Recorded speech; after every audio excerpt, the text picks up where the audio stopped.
and Loch Ness at the far end at Fort William. Now, it's got a speed limit, 5 knots, and that's about the speed we're doing now. Out on the loch there is no speed limit. We go as fast as we want to go. This as well, because we've got a big way to go. Ahead of you, you can see the Royal Scot, ROE 1 hour tour boat. Don't worry, we'll catch them up soon enough.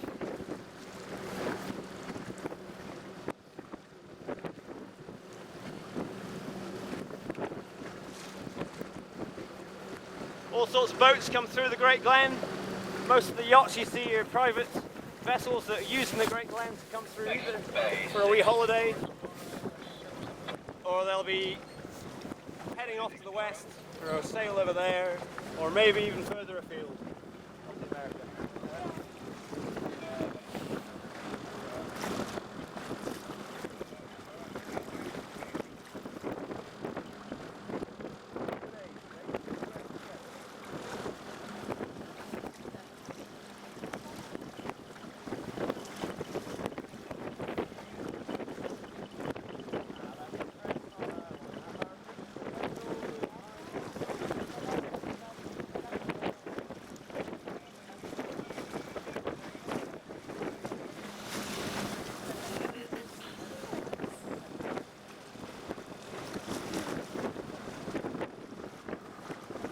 There you go, our first views of Loch Ness. Augustus Abbey.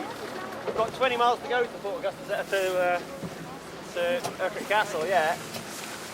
This abbey was built in the 1800s, and it was built to house some Benedictine monks who lived here all the way up until 1997. And it's built on the site of the old fort that Fort Augustus takes its name from. It's now been converted into luxury accommodation. Stay there. I'm going to take you over to the south side, which is where all the wildlife is. Coucou.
This is the River Doe coming out from between these two rocks.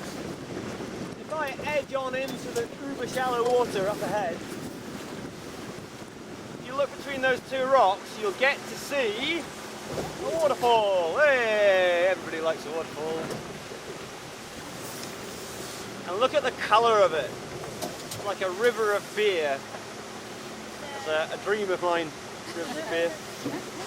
And Loch Ness itself, look at the colour of that, it's like Guinness. The soil that the rain runs through It picks up particles of peat and a chemical called tannin.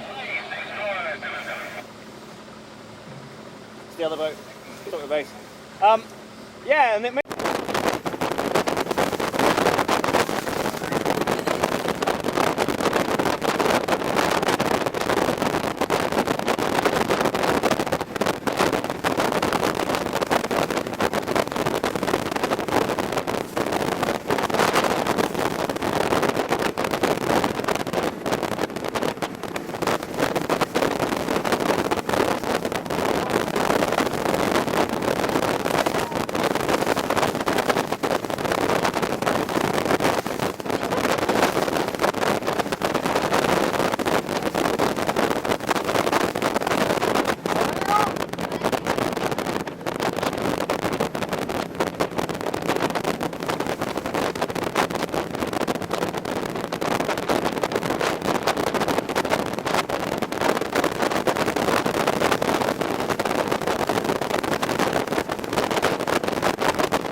makes everybody jealous.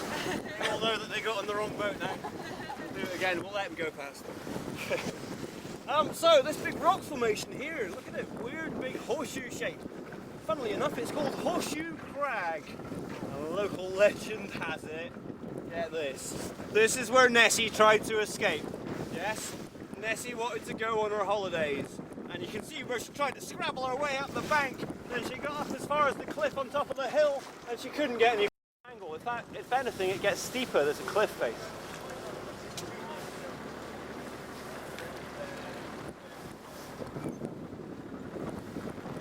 And look how steep it is. Wow. It's actually really pretty tricky to make your way around here on foot. You need ropes to climbing equipment. It's so steep. For the next mile or two is just totally left untouched by human hand because of it. And it's where all the goats are, the lower foyers. And there's the lower fall of foyers which you have to get to from upper foyers. So whoever came up with that, I have no idea, but I bet there was whiskey involved. And you can see up the river here now. About 12 miles back down the loch before Justice, over your right shoulder. And about 12 miles up to Dockgarra over your left shoulder. What's that, Dave? Dave, what's that? Ah, that's Foyers Pump Storage Hydroelectric Power Station. Let's go there. That's Foyers Pump Storage Hydroelectric Power Station. And the deal with that, what they do is make electric in a really good, ecologically sound way. We've had hydroelectric in Scotland since the 1930s, and this one makes a lot of power. It supplies the majority of Inverness's power, they reckon. Half of Inverness comes just from this. I'll take a slow cruise right round past the castle to get some photos. Took a fast one to do a bit of advertising.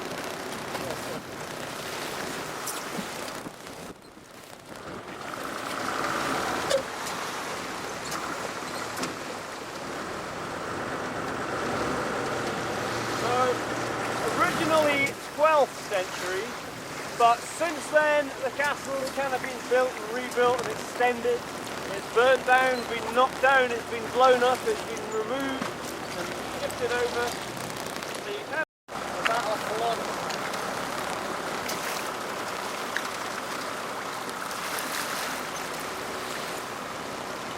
And they came and blew it up, the redcoats came and blew it up with gunpowder.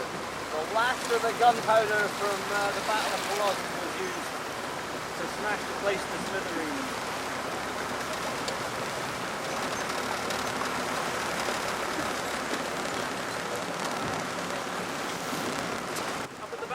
There's a trebuchet, great big camp halt. French word, trebuchet. And this was built by the BBC for a documentary all about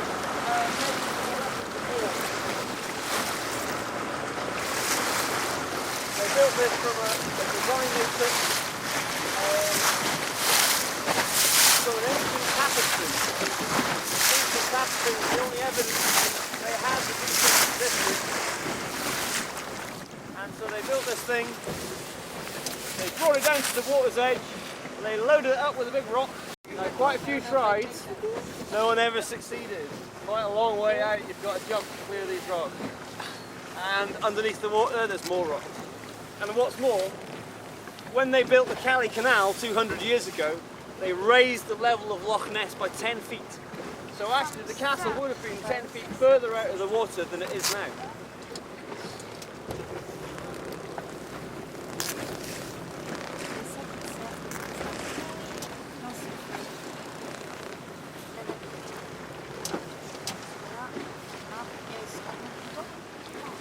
Definitely the best view you get of the castle is from the water. You'll see that on many postcards and calendars and everything else. It's always taken from the water. Don't tell these guys that. They've just paid £8.50 to climb around on a big pile of rocks. And what are they all looking at? Us. Oh look, 4 levels. Below at the top. No one's waving. At the bottom, the church. Now have a look at this building. The gable end, you can see how thick the wall that would have run along the front was before it got knocked down or blown up. About 2 meters thick. And that's just protection from bombardment from the water. Amazing. And to think, a boat big enough to cause damage to a wall that thick, this is before the Caledonian Canal, so to get that boat here you'd have to build it at the other.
Let's go.